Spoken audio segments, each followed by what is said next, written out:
A little bit bigger than we anticipated, but... Hey, I know it's short notice, but do you maybe want to go for a boat ride after work? Yeah, I want to go for a boat ride on a river in a jet boat. Okay, we're heading to James' house. I've never been more excited. You can't go. You don't like things that make loud noises.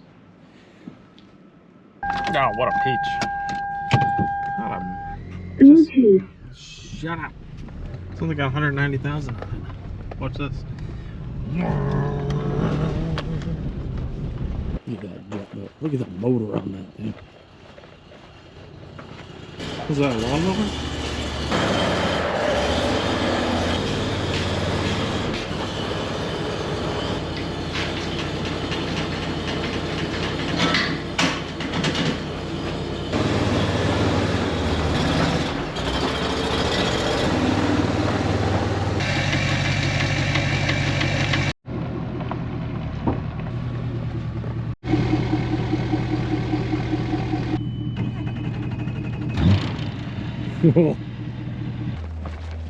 Anything else you need? Assuming you locked it.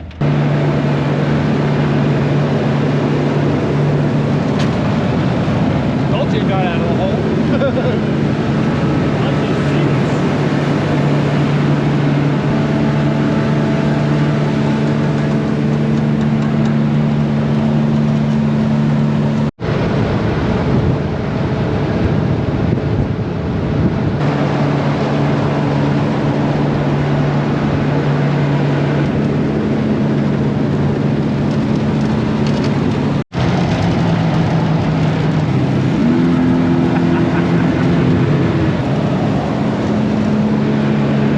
Okay, home from the riverboat gambling trip I went on with James. It was fun. That's a quote from a movie for those of you who don't know. Anyway, motorboating was good. Got home, gonna have some dinner and start to put some of this stuff into the video. Start editing for you guys, but have a great day. Yeah. The six-wheelers are multiplying. There's a few more. There's one in there. There's the old one. Oh, there's another one. This one just got given to me. So, let's see what it will do. Maybe it'll fire right up. Maybe it won't. Who knows? Now we gotta put a battery in it.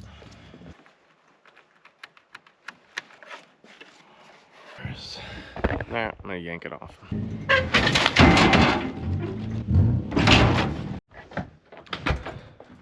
Squirrel season is here. Brody will sit down, wait for that squirrel to come out of that tree for hours. I used to shoot them because they were going after the house and the insulation, but I realized that was kind of a broom against the tide, and I didn't feel good doing it. So I let Brody just, you know, scare him for a couple days. Oh, bud. Did those squeaky toy doesn't want to come out and play with you? You just keep staring at him, bud. Yeah. Talk to him. No, you can't yell at him. He's gonna jump right in your mouth, bud. Yeah. Just did. Oh no. I told you last summer we're done shooting squirrels. Oh, mosquito. Did you guys see that? Oh. Need winter to hurry up and show up. Mosquito? Don't say that word. Okay, so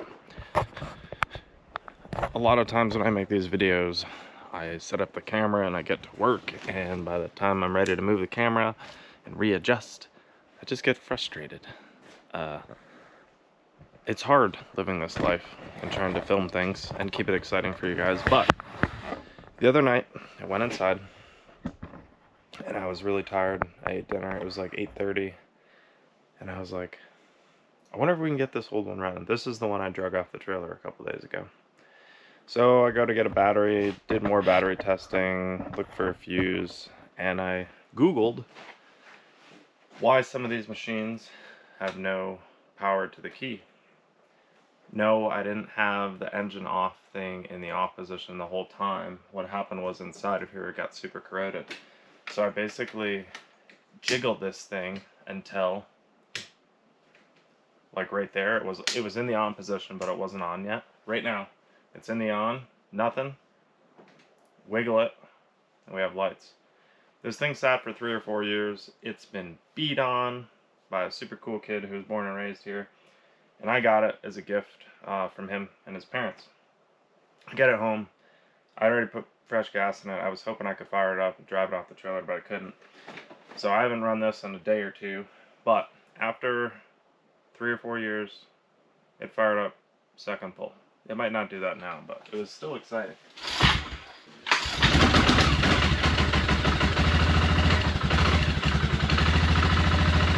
We're on.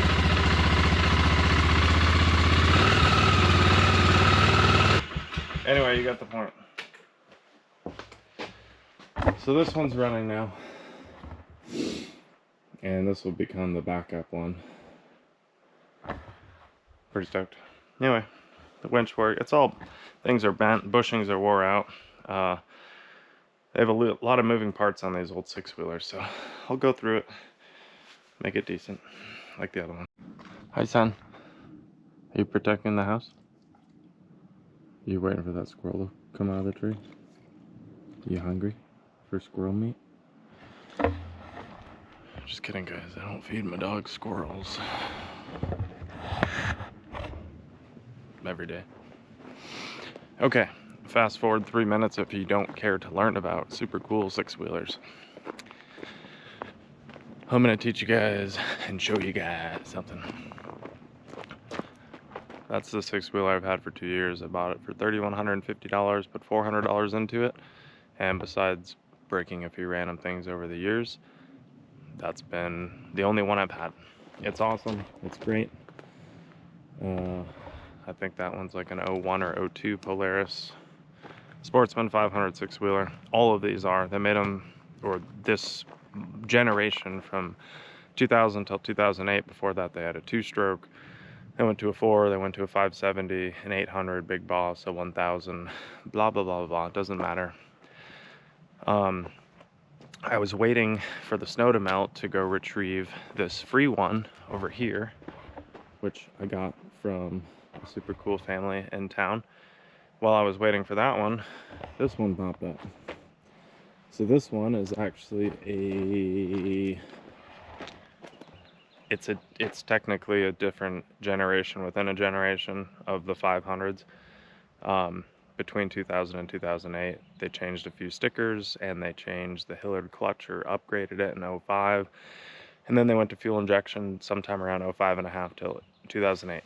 Sorry if this is boring you, but I think these machines are really cool. This one I got for $1,700. It sat for a while, but it fired up. Runs great. I gave the whole thing a tune-up. I didn't want to bore you guys with all of that, but new oil filter, spark plug. Most importantly, it got a brand new carrier bearing in the rear. So if you guys saw the video last winter, you saw me replace the center bearing on that wheeler. This one was blown out and the chain had fallen off, and I replaced that. Went through it, tightened the bushing, swapped a few hubs, blah blah blah. This one I've put a couple $100 into, and a decent amount of labor, and a lot more money is going to go into it. I'm trying to make this one perfect for Amy. You guys might have saw the video about Amy's cabin on 40 acres. Oh, squirrel.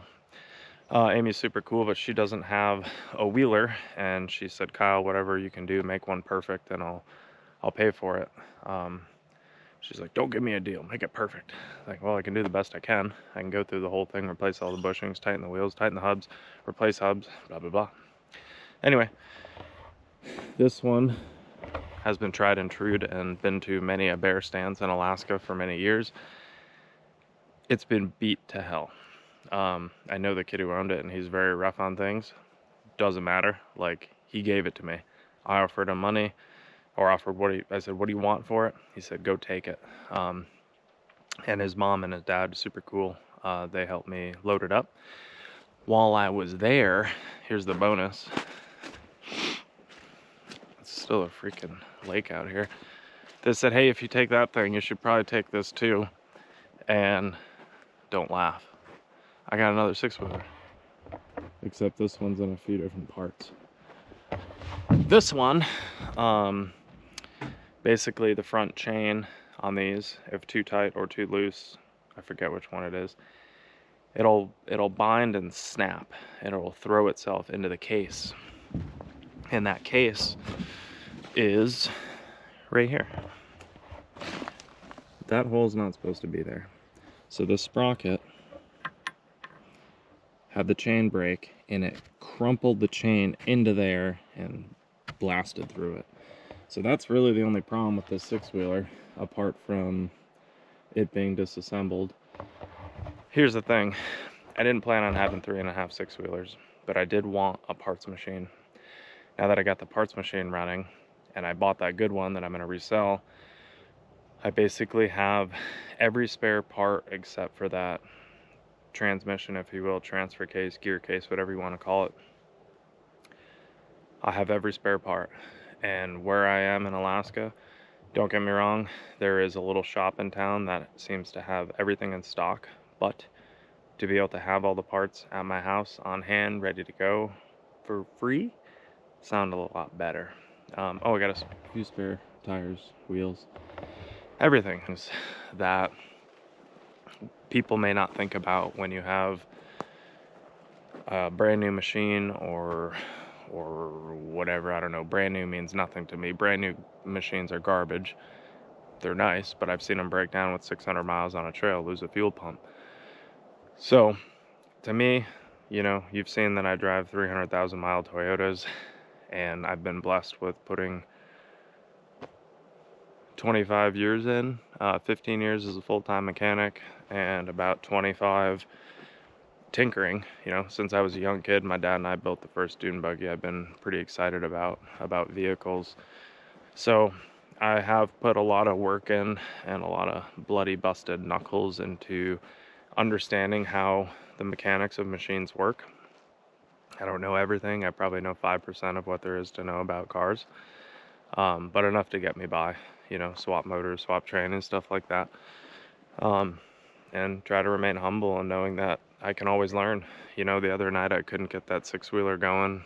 All I had to get was hot to the ignition. I had hot, wouldn't run. Jiggle the switch, fired right up. Thank you, internet. So, you know, sometimes the best mechanics in the world are the ones that remain teachable. Not the guys who are ASE certified and they passed a bunch of courses, but they've never held a wrench in their hand or have calloused, broken hands from wrenching on things. Anyway, so I've been busy tinkering away, fixing things, working on the property, and waiting for the snow to melt. And then Brody's been getting his walks again because it's warm enough to where his paws aren't freezing.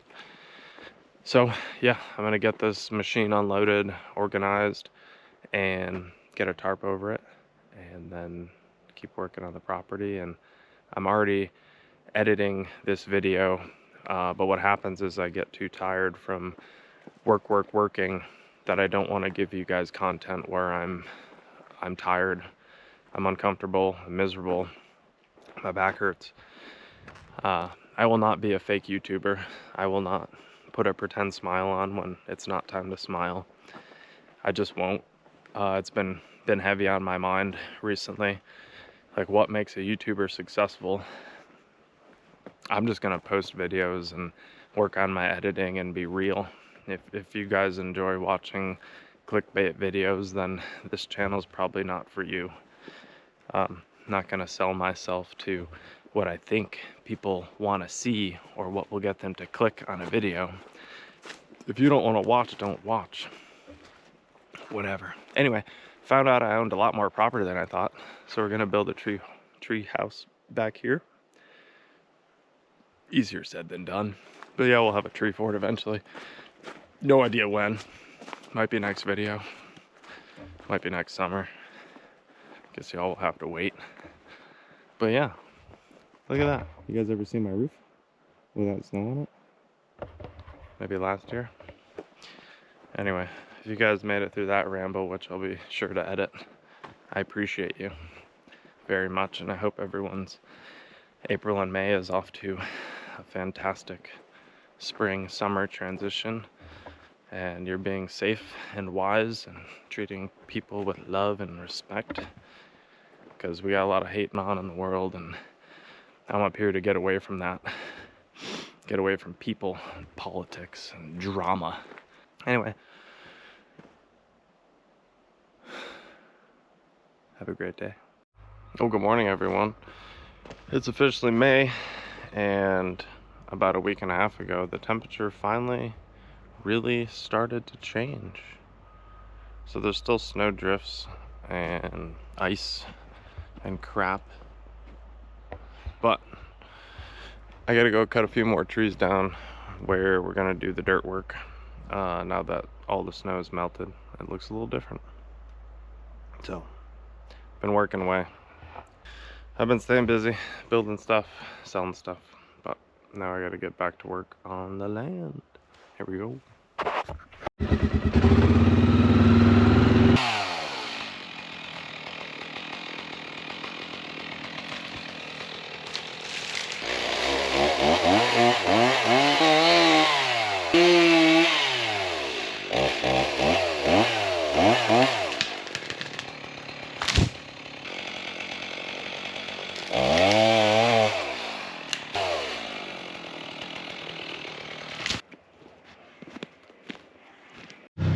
Trying to get these stumps out is no easy feat. The ground's still frozen. 6-wheeler can't do it, so we got the big dog.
Okay, everybody.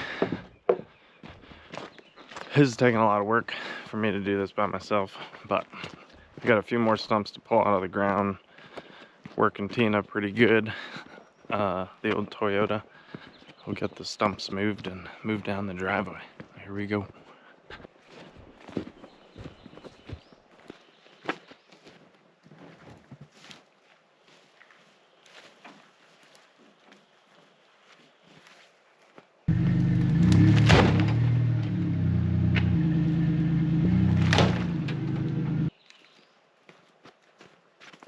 That's not gonna work. Oh, feeling defeated.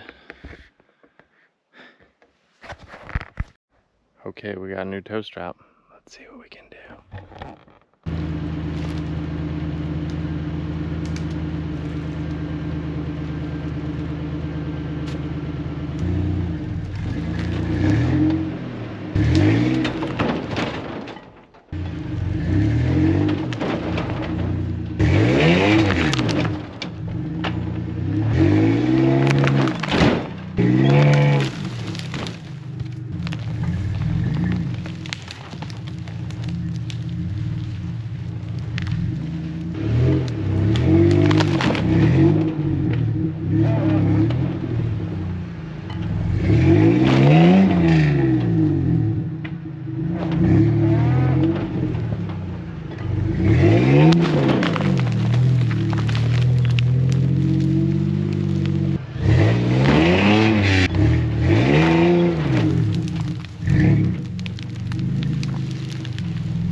Okie dokie, everybody.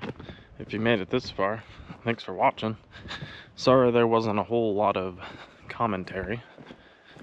When I have this many projects to do, it's hard to put all my energy into moving this camera around and talking to you guys, so that's the update. The snow finally started to melt, and I had to cut more trees down, this time without an excavator, and then pull them, which you saw.